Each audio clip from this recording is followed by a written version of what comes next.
¿Están listos para descubrir la historia del hombre que inició la reconquista española, cuando en el año 722 después de Cristo, don Pelayo, un noble visigodo refugiado en las montañas de Asturias con apenas 300 guerreros cristianos desesperados, derrotó a un ejército musulmán masivo de entre 80.000 y 100.000 soldados bajo el mando del general Munuza en la batalla de Covadonga, una victoria tan milagrosa e inesperada que los cristianos la atribuyeron a intervención divina de la Virgen María? Y cómo esta batalla imposible en un pequeño valle montañoso se convirtió en el... ¿Conocen realmente cómo Pelayo, descendiente de la antigua nobleza visigoda cuyo reino había sido destruido completamente por la invasión musulmana en solo 3 años, se negó a aceptar la derrota y huyó a las montañas más inaccesibles del norte de España donde organizó la primera resistencia cristiana? Cómo los musulmanes, confiados después de conquistar casi toda la península ibérica en una campaña relámpago, enviaron un ejército masivo para aplastar a este pequeño grupo de rebeldes pero fueron derrotados en una batalla donde las montañas mismas parecían luchar del lado cristiano, y cómo Pelayo estableció el reino de...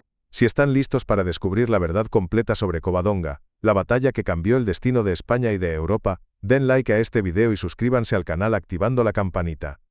Ahora sí, adentrémonos en la historia extraordinaria de cómo 300 cristianos derrotaron a 100.000 musulmanes y comenzaron la reconquista.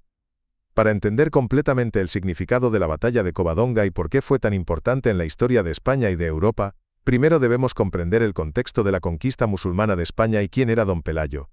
En el año 711 después de Cristo, la península ibérica estaba gobernada por el reino visigodo de Toledo. Los visigodos eran pueblo germánico que había conquistado España del Imperio Romano decadente en el siglo V. Para el año 711, el reino visigodo llevaba casi 300 años gobernando España. Pero el reino estaba en crisis profunda. El rey Witiza había muerto en el año 710, y había disputas sobre la sucesión. Rodrigo, duque de Bética, se había proclamado rey, pero no todos los nobles visigodos lo reconocían. Había facción rival apoyando a los hijos de Witiza. El reino estaba dividido por guerra civil incipiente. Los visigodos, que alguna vez habían sido guerreros formidables, se habían vuelto complacientes después de siglos sin amenazas externas serias. Su ejército se había debilitado. La nobleza estaba más interesada en intrigas palaciegas que en defensa del reino. Fue en este momento de debilidad máxima que llegó la invasión musulmana. En el norte de África, los musulmanes árabes y bereberes habían conquistado todo el Magreb bajo el califato omeya de Damasco. Para el año 711, controlaban todo desde Egipto hasta el Atlántico. Y miraban cruzando el estrecho de Gibraltar hacia España, a solo 14 kilómetros de distancia. El gobernador musulmán del norte de África, Musa ibn Nusair, decidió conquistar España.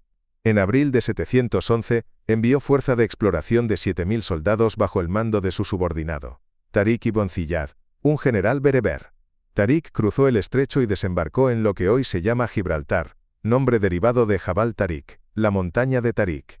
El rey Rodrigo, que estaba en el norte de España luchando contra los vascones, se apresuró hacia el sur con el ejército visigodo para enfrentar a los invasores.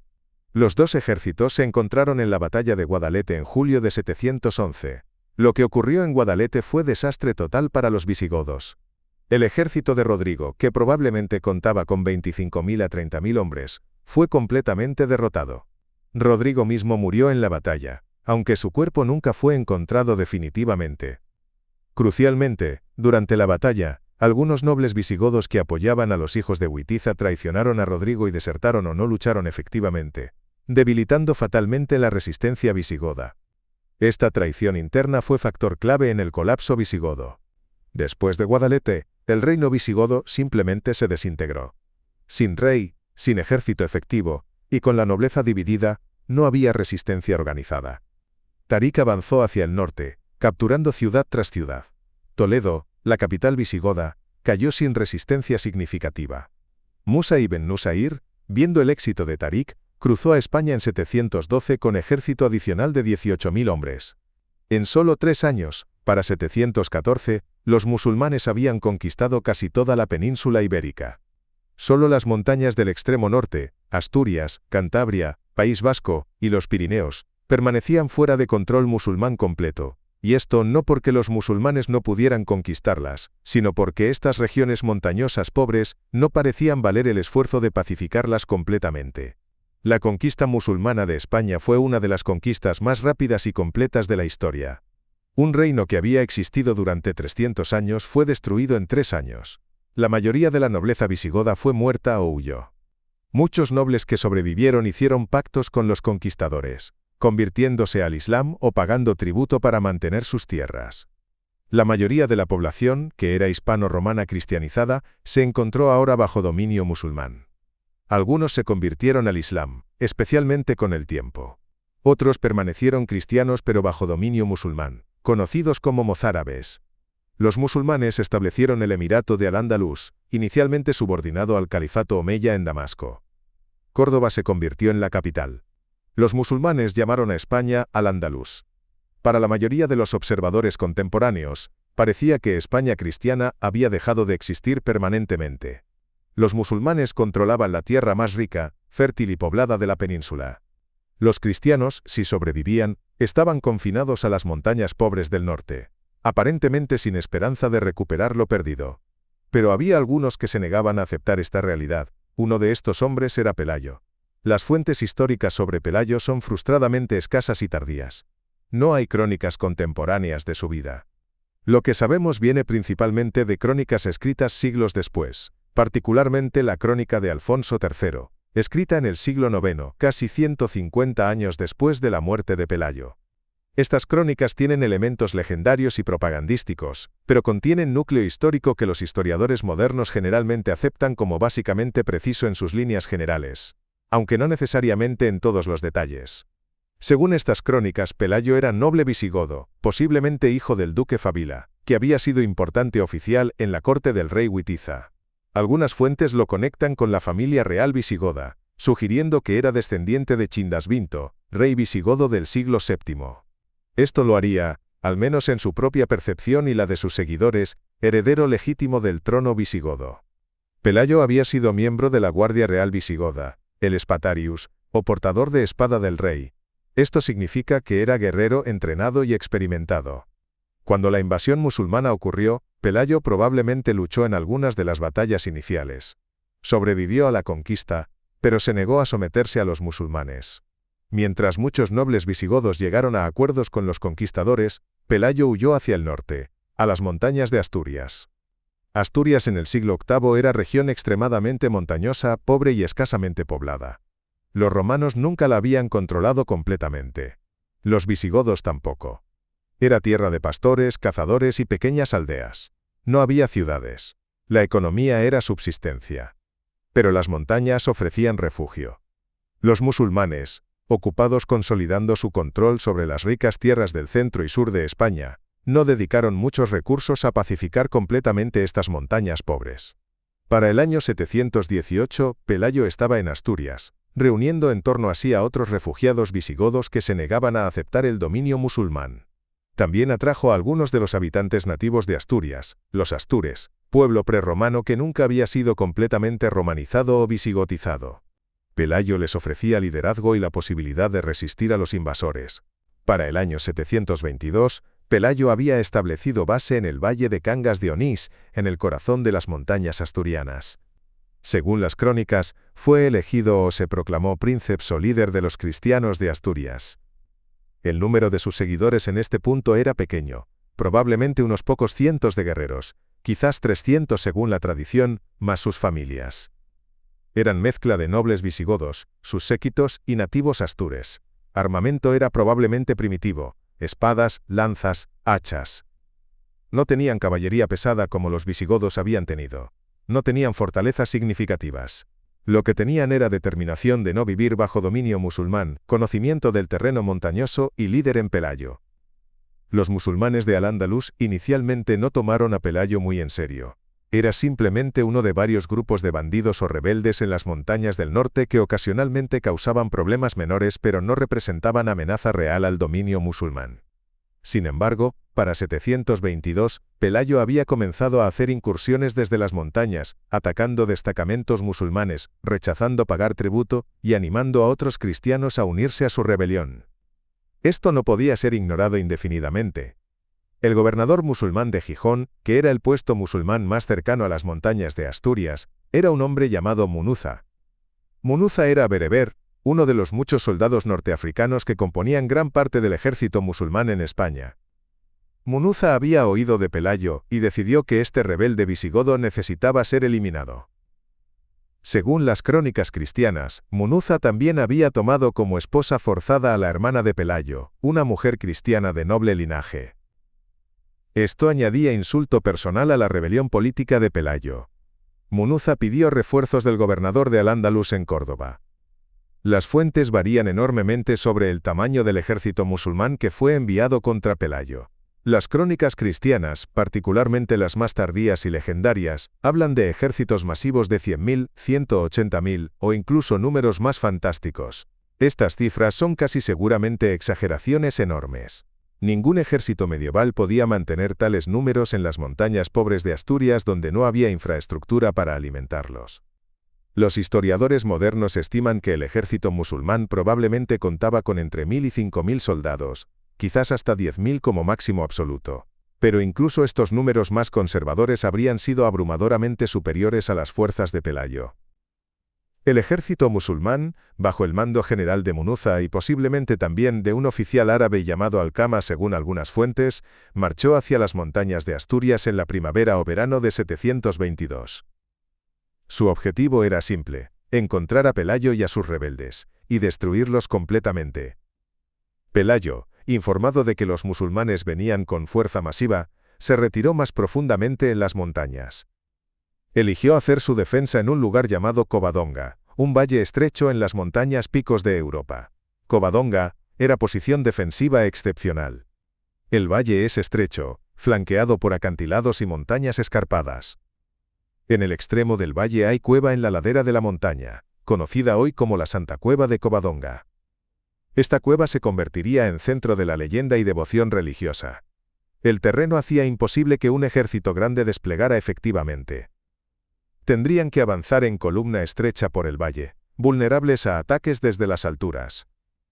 Pelayo colocó a sus 300 guerreros en las alturas alrededor del valle, en posiciones donde podían lanzar piedras, flechas y jabalinas sobre cualquier fuerza que intentara avanzar por el valle.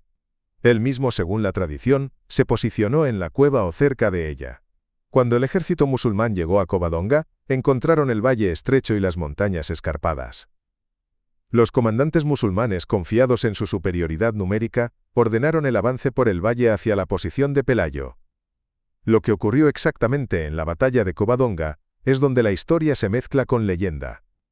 Según las crónicas cristianas, cuando los musulmanes avanzaron por el valle, fueron atacados desde todos lados por los guerreros de Pelayo, lanzando piedras y proyectiles desde las alturas. Los musulmanes, apretados en el valle estrecho, no podían maniobrar o responder efectivamente. Sus arcos no podían alcanzar a los defensores en las alturas. Cuando intentaron atacar las posiciones cristianas, las pendientes empinadas y rocosas hacían el ascenso lento y agotador, y eran rechazados. Las crónicas añaden elementos milagrosos.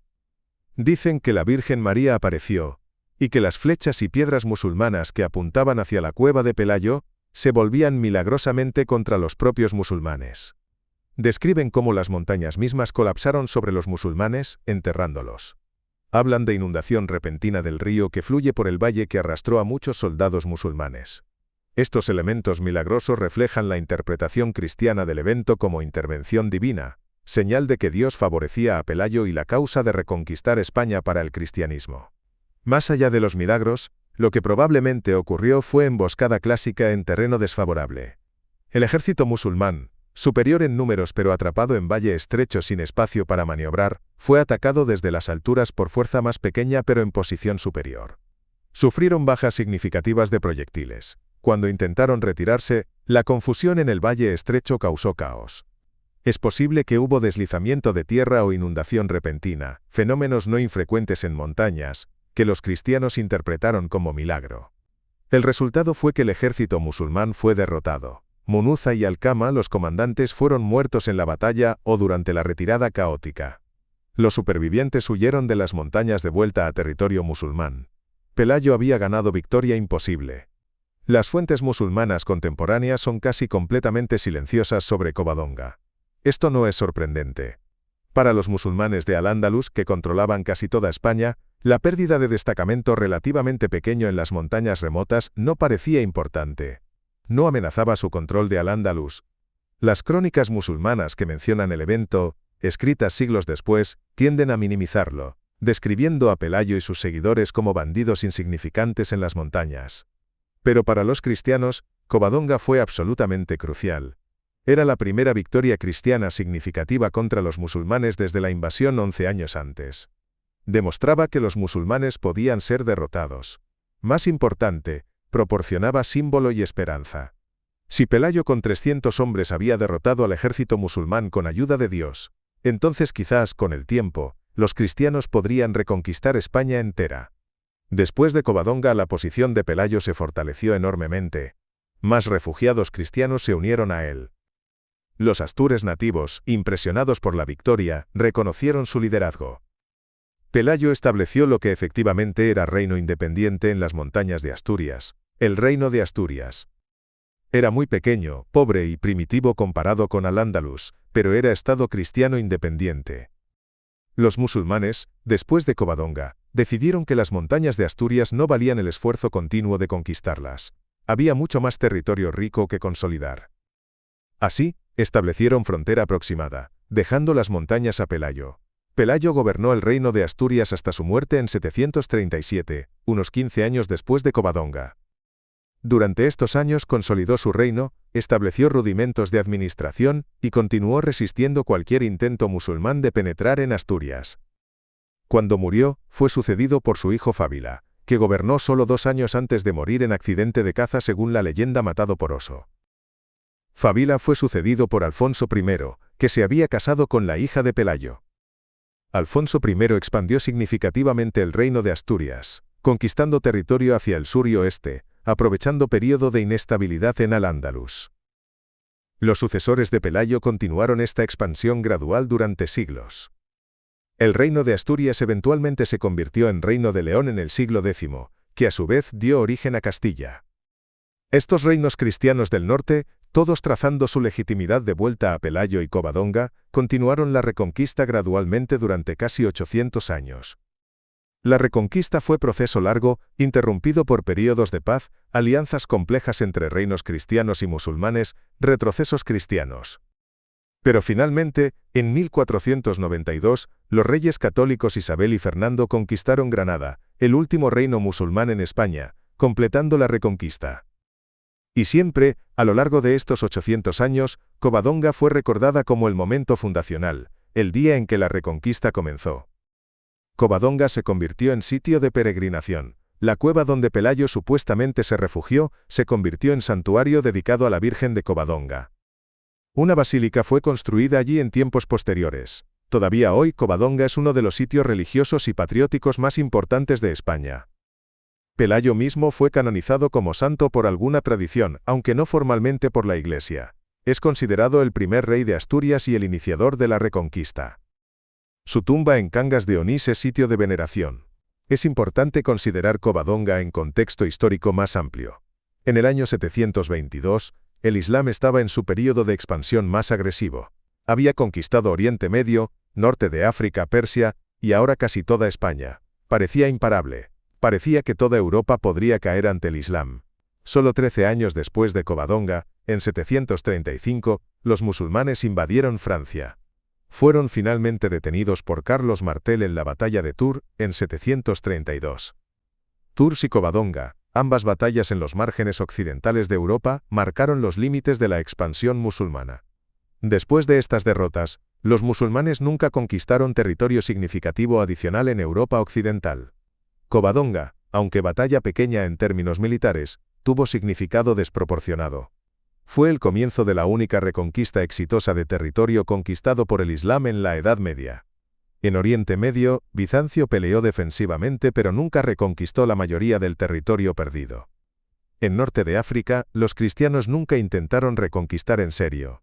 Pero en España, lenta y gradualmente, los cristianos reconquistaron toda la península. Y todo comenzó con Pelayo en Covadonga. Algunos historiadores modernos han argumentado que la importancia de Covadonga fue exagerada por cronistas cristianos posteriores. Necesitaban mito fundacional para la reconquista. Es cierto que las crónicas añaden elementos legendarios y milagrosos. Es cierto que Covadonga fue batalla pequeña en valle remoto. Pero el hecho histórico central es indiscutible. Después de Covadonga, hubo Estado cristiano independiente en Asturias, que nunca fue reconquistado por los musulmanes. Desde este núcleo, la reconquista cristiana eventualmente se expandió para recuperar toda España. En este sentido, Covadonga fue absolutamente crucial. La historia de Pelayo y Covadonga también ilustra temas recurrentes en la historia. La importancia de resistir incluso contra probabilidades imposibles. Cómo pequeños grupos determinados pueden cambiar el curso de la historia. Y cómo batallas que parecen insignificantes en su momento, pueden tener consecuencias que resuenan durante siglos. Si Pelayo se hubiera rendido, si hubiera aceptado vivir bajo dominio musulmán como muchos otros nobles visigodos, no habría habido reino de Asturias. No habría habido reconquista. Y la historia de España y de Europa habría sido completamente diferente. Esta es la historia completa de Don Pelayo y la batalla de Covadonga. Cómo en el año 722, un noble visigodo refugiado en las montañas de Asturias con solo 300 guerreros, derrotó a ejército musulmán abrumadoramente superior. Una batalla que los cristianos atribuyeron a milagro de la Virgen María. Cómo esta victoria imposible en pequeño valle montañoso se convirtió en momento fundacional de la resistencia cristiana. Eventualmente reconquistaría toda España en proceso de casi 800 años. Y cómo Pelayo, el hombre que se negó a aceptar la derrota, se convirtió en héroe fundacional de España cristiana y símbolo eterno de resistencia contra la tiranía. ¿Qué piensan ustedes? ¿Fue Covadonga realmente victoria milagrosa, o simplemente emboscada bien ejecutada en terreno favorable, que fue posteriormente mitificada? ¿Pelayo fue visionario que previó la eventual reconquista, o simplemente rebelde obstinado que tuvo suerte? ¿La reconquista que comenzó en Covadonga fue inevitable, o podría España haber permanecido musulmana permanentemente si Pelayo hubiera fracasado? ¿Cómo habría sido diferente la historia europea si Pelayo se hubiera rendido? Déjenme sus opiniones en los comentarios. Si esta historia del inicio de la reconquista española les ha inspirado, den like al video, y suscríbanse al canal para más historias donde exploramos los momentos que definieron a España y cambiaron el curso de la historia europea. Nos vemos en la próxima historia.